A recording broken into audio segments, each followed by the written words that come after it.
तो अब ऐसा करते हैं, साइमल्टेनियस लीनियर इक्वेशन के सॉल्यूशंस देखते हैं। अब की बार मैट्रिसेस को यूज करके सॉल्यूशंस निकालेंगे। अच्छा, डिटर्मिनेंट्स को यूज करके साइमल्टेनियस लीनियर इक्वेशन के सॉल्यूशन हम कैसे निकालते हैं, है ना, वो तो अपन कर चुके हैं। मैट्रिसेस से जब हम सॉल्यूशन निकालेंगे तो वो ट्रीटमेंट भी काफी सिमिलर ही है ना, तो उतना डिटेल में भी अपने को जाने की जरूरत नहीं पड़ेगी, है ना। मैं ये सजेस्ट करूंगा कि जैसे डिटर्मिनेंट्स को यूज करके जो अपन ने सॉल्यूशन निकाले थे, तो वो रेलेवेंट जो मटेरियल है ना, आप उसको निकाल करके रख लें अपने सामने, है ना। इस वीडियो को जैसे देखें तो सिमिलैरिटीज जो हैं वो आपको क्लियरली नजर आ जाएंगी, ठीक है। और यहाँ पे उतने डिटेल्ड एक्सप्लेनेशन की भी जरूरत नहीं पड़ेगी। तो शुरू करते हैं। तो ऐसा करते हैं, 3 इक्वेशंस लेते हैं। a1x plus a2y plus a2z is equal to, इसको k1 बोल देते हैं, और b1x plus b2y plus b3, ये a3 है, b3z is equal to k2 and c1x plus c2y plus c3z is equal to k3, है ना। इन 3 इक्वेशंस के अपने को सॉल्यूशन निकालना है।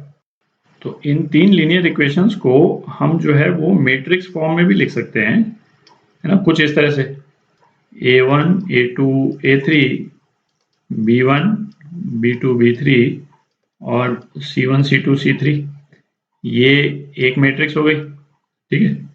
और इस मैट्रिक्स को हम किससे मल्टीप्लाई कर रहे हैं, एक दूसरी मैट्रिक्स x y z, ठीक है।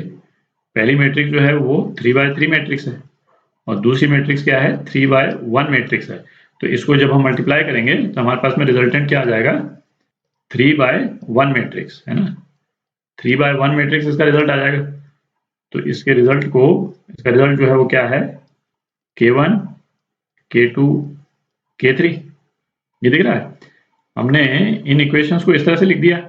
अच्छा, इन दोनों मैट्रिक्स को आप मल्टीप्लाई कर दें तो आपके पास में क्या आ जाएगा, एक 3x1 मैट्रिक्स आ जाएगी, ठीक है, जिसमें 3 एलिमेंट होंगे, 1 2 3, और ये पहला एलिमेंट क्या होगा, है ना, ये जो पोर्शन है ये पहला एलिमेंट हो जाएगा। आप देख रहे हैं, फर्स्ट रो इनटू ये कॉलम, तो a1x plus a2y plus a3z, है ना, ये पहला एलिमेंट हो जाएगा।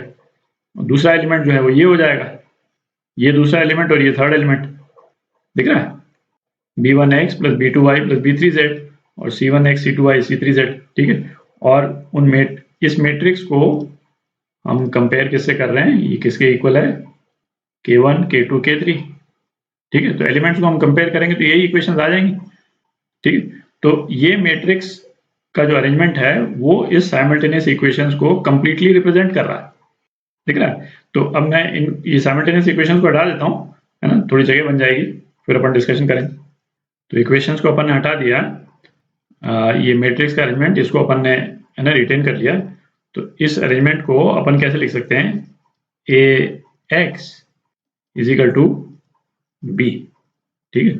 ए मैट्रिक्स जो है वो क्या हो जाएगी, ये ए मैट्रिक्स है, ये एक्स मैट्रिक्स है और ये बी मैट्रिक्स है, ठीक है। अच्छा, यदि एक्स मैट्रिक्स के एलिमेंट्स यदि हम पता कर लेते हैं तो हमारे पास में क्या आ जाएगा, सॉल्यूशन ही आ जाएगा बेसिकली, ठीक है। तो अपने को एक्स मैट्रिक्स निकालनी, तो यहाँ पे ए इनवर्स से दोनों तरफ यदि हम मल्टीप्लाई कर दें इस रिलेशन को, तो अपने पास में क्या आ जाएगा, ए इनवर्स इंटू बी, और ये कितना हो गया, एक्स हो गया, है ना, आइडेंटिटी मैट्रिक्स हो गई, is equal to A inverse. और ए इनवर्स क्या होता है ये हमको मालूम ही है, एडजॉइंट ऑफ ए, ठीक है, upon determinant of A into B, ठीक। तो मैट्रिक्स को यूज करके सॉल्यूशन निकालने का तरीका जो है वो ये हो गया, राइट हैंड साइड के हर एलिमेंट को हमको निकालना आता है। हमको साइमल्टेनियस इक्वेशन दे रखी है, तो ए मैट्रिक्स है वो तो अपने को मालूम ही है, बी मैट्रिक्स भी हमको मालूम है, ये आपकी बी मैट्रिक्स है ना, तो ये आप निकाल सकते हैं। उससे आपकी एक्स मैट्रिक्स आ जाएगी, तो एक्स मैट्रिक्स के जितने एलिमेंट हैं वही आपका सॉल्यूशन है, ठीक है। तो अच्छा, ये तो सॉल्यूशन हो गया। अब जो डिफरेंट केसेस हैं, अच्छा, अपन ने साइमल्टेनियस लीनियर इक्वेशन के जब सॉल्यूशन डिस्कस किए थे तो वहां पे हमने डिस्कस किया था कि भाई जब इक्वेशंस कंसिस्टेंट होती हैं तब तो उनके सॉल्यूशन होते हैं, है ना, और कई केस में सॉल्यूशन नहीं भी होते हैं और हम उन इक्वेशंस को बोलते हैं इनकंसिस्टेंट इक्वेशंस, ठीक है? तो वो किन केसेस में होता है ना? उसको भी डिस्कस कर लेते हैं। अच्छा, आपके रेफरेंस के लिए जो डिटर्मिनेंट को यूज़ करके जो अपन ने सॉल्यूशन निकाले थे, उसको मैं यहाँ लिख देता हूँ, है ना? x जो है वो क्या होता था? dx अपॉन d, और ये जो d जो डिटर्मिनेंट है, ये बेसिकली यहाँ पे जो a डिटर्मिनेंट यूज़ हो रहा है वही है ना? ये तो दिख रहा है आपको। y जो है वो क्या था? dy बाई d, और z जो है वो dz बाई d था। ठीक है? अब ये मैट्रिक्स मेथड वाले सॉल्यूशंस को डिस्कस करते हैं। तो पहला केस, यदि डिटर्मिनेंट a जो है वो 0 नहीं है, तब क्या है? System has a unique solution, और सिस्टम ऑफ इक्वेशंस जो है वो क्या हो जाएंगी? कंसिस्टेंट हो जाएंगी। ठीक है? ये वाला जो रिजल्ट है वो किसके इक्विवेलेंट है? डिटर्मिनेंट वाले केस में, कि भाई डिटर्मिनेंट जब 0 नहीं होता था तब हमारे पास में यूनिक सॉल्यूशन आता था। ठीक है? सिमिलर केस है। अब दूसरी सिचुएशन देखते हैं। ये डिटर्मिनेंट a जो है वो 0 हो गया, तो जब ये 0 हो जाए तब हम ये ऊपर वाली जो टर्म है adj a इंटू b, है ना, उसको निकालेंगे। ठीक है? तो उसके दो आउटकम हो सकते हैं, है ना? दो रिजल्ट्स हो सकते हैं, या तो adj a b जो है वो नल मैट्रिक्स आएगा, या फिर नल मैट्रिक्स नहीं आएगा। तो दोनों के अलग अलग इंटरप्रिटेशंस हैं। तो ये दोनों केस अपन ने लिख लिए।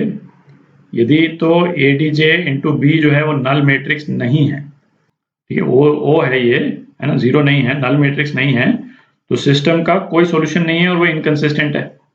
ठीक है? अच्छा, इसका इक्विवेलेंट डिटर्मिनेंट वाले केस में क्या था? जब d जो है वो 0 होता था और d1, d2, d3 में से कोई भी एक जो है वो 0 नहीं होता था। याद है? ठीक है? तो ये कैसे वाले केस होते थे? सपोज, है ना, दो प्लेन पैरेलल हैं इस टाइप से, और तीसरा वाला प्लेन उनको इस तरह से इंटरसेक्ट करता है, तो कोई भी कॉमन पॉइंट नहीं आता। एक तो ये, और या फिर वो भी अपन ने डिस्कस किया था कि तीनों प्लेन जो आपस में इंटरसेक्ट कर रहे हैं वो इस तरह से इंटरसेक्ट कर रहे हैं पैरेलल लाइंस में। ठीक है? तो इसमें भी कोई कॉमन पॉइंट नहीं आता है। तो ये दोनों ही केसेस इस वाले सिचुएशन से कवर होते हैं, या इस केस में देखें तो इस वाली सिचुएशन से कवर होते हैं। तो ये इनकंसिस्टेंट हो गए। ठीक है? अब लास्ट वाला केस क्या हो गया कि डिटर्मिनेंट तो 0 है, ठीक है, उसी का सब पार्ट है ये, और adj a इंटू b जो है वो भी नल मैट्रिक्स आ गया। ठीक है? तो सिस्टम जो है या तो कोई सॉल्यूशन नहीं होगा या इनफिनिट सॉल्यूशन होगा। ठीक है? इसका डिटर्मिनेंट के केस में इक्विवेलेंट केस क्या था कि d तो 0 है, ठीक है, और d1, d2, d3 ये भी 0 है ना, सारे 0 हैं, है ना? इसका इक्विवेलेंट ये होता था। तो इसमें दो पॉसिबिलिटीज एग्जिस्ट करती थी, मतलब नो सॉल्यूशन की भी और इनफिनिट सॉल्यूशन की भी। नो सॉल्यूशन की पॉसिबिलिटी क्या होती थी कि भाई तीनों जो प्लेन्स हैं, जो स्टेट, इनको ये इक्वेशन जो प्लेन्स को रिप्रेजेंट कर रही हैं, वो तीनों प्लेन्स जो हैं वो आपस में पैरेलल हो। ठीक है? ये सिचुएशन तो कोई सॉल्यूशन नहीं है, और इस वाले केस में क्या होगा? d1, d2, d3 जो है वो 0 आ जाएंगे। ठीक है? और इनफिनिट सॉल्यूशन वाला केस वो कब होता है? इनफिनिट सॉल्यूशन वाला केस तब होता था जब ये हम साइड से देख रहे हैं इन प्लेन्स को कि भाई एक प्लेन ऐसा है ना, दूसरा प्लेन ऐसा है, और तीसरा वाला प्लेन जो है वो ऐसा है। यदि हम साइड से देख रहे हैं तो एक कॉमन लाइन है तीनों प्लेन्स की। ठीक है? तो अब यदि हमारे पास में adj b यदि नल मैट्रिक्स आ गया, तो इसमें नो सॉल्यूशन होगा या इनफिनिट सॉल्यूशन होगा, ये हम कैसे पता करेंगे? भाई इस केस में हमको इक्वेशन को देखना पड़ेगा। ठीक है? इक्वेशंस देख करके यदि आपको, भाई इक्वेशन देख करके हम ये तो पता लगा ही सकते हैं कि भाई प्लेन्स पैरेलल हैं कि नहीं, उनके कोएफिशिएंट्स जो हैं उसका रेशियो जो है वो सेम रहेगा। ठीक है? लिख दूं मैं यहाँ पे, चलिए देखिए, जैसे x plus 2y plus suppose 3z, है ना, ये कुछ है ना, a1 लिख देता हूँ मैं, और दूसरी इक्वेशन जो है वो ये है 2x plus 4y plus 6z is equal to a2। ठीक है? तो ये तो आप देख ही सकते हैं कि ये दोनों के दोनों प्लेन्स पैरेलल हैं। तो इस तरह की सिचुएशन है तो नो सॉल्यूशन है, और इस तरह की सिचुएशन यदि नहीं है तो इसका मतलब ऑब्वियसली इंटरसेक्ट कर रहे हैं और इनफिनिट सॉल्यूशंस आ रहे हैं। तो आपको इक्वेशन को देख करके पता करना पड़ेगा। बिल्कुल सेम सिचुएशन है जैसा डिटर्मिनेंट के केस में अपन डिस्कस कर चुके हैं, है ना, कोई डिफरेंस नहीं, एग्जैक्टली द सेम। अच्छा, होमोजेनियस इक्वेशंस उसको भी डिस्कस कर लेते हैं। तो यदि होमोजेनियस इक्वेशंस हैं, इसका मतलब क्या है कि हर टर्म में जो वेरिएबल पार्ट है उसका जो एक्सपोनेंट है वो सेम है, और इस केस में 1 है ना, क्योंकि लीनियर इक्वेशंस है।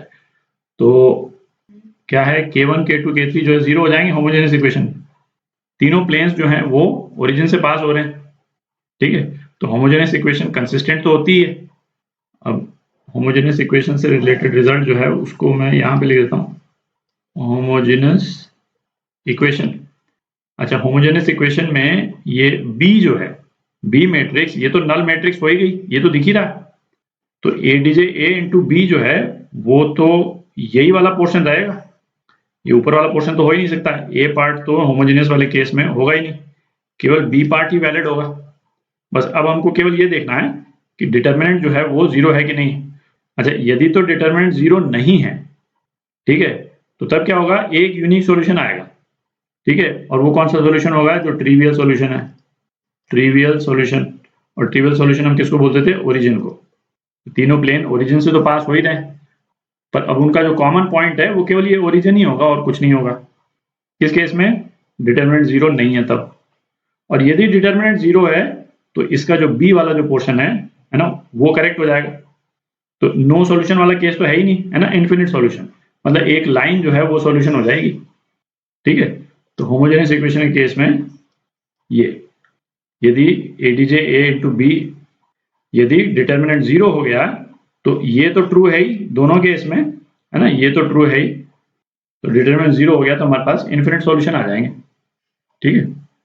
अच्छा, अब क्या, जैसे एग्जाम भाई आपके पास में अब क्या दो तरीके आ गए साइमल्टेनियस लीनियर इक्वेशंस को सॉल्व करने के। आपको जिसमें कंफर्ट हो उसको यूज करके आप सॉल्व कर सकते हैं।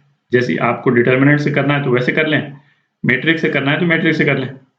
जेई में जो क्वेश्चंस आते हैं साइमल्टेनियस लीनियर इक्वेशन के, उसमें 90% केसेस में तो ये लिखा हुआ रहता नहीं है कि भाई आप किससे करें, मतलब उसमें कोई मैट्रिक्स का कोई अलग से मेंशन नहीं होता, ठीक है। तो आप चाहे जिस भी मेथड को यूज करके करें, कुछ केसेस में वो साइमल्टेनियस लीनियर इक्वेशन के साथ में मैट्रिक्स का भी कुछ एलिमेंट डाल देते हैं, तो उस केस में अपने को ये रिजल्ट्स मालूम होने चाहिए, ठीक है। बट ये हो सकता है जैसे बोर्ड के एग्जाम वगैरह में, है ना, चूंकि आपको वो मतलब लॉन्ग आंसर्स लिखने हैं, तो वहां पे स्पेसिफिकली आपको बोल दें कि भाई इन इक्वेशंस को आप सॉल्व करें मैट्रिसेस को यूज करके, है ना, तब तो ऑब्वियसली आपको, है ना, ये पूरा आना चाहिए, ठीक है।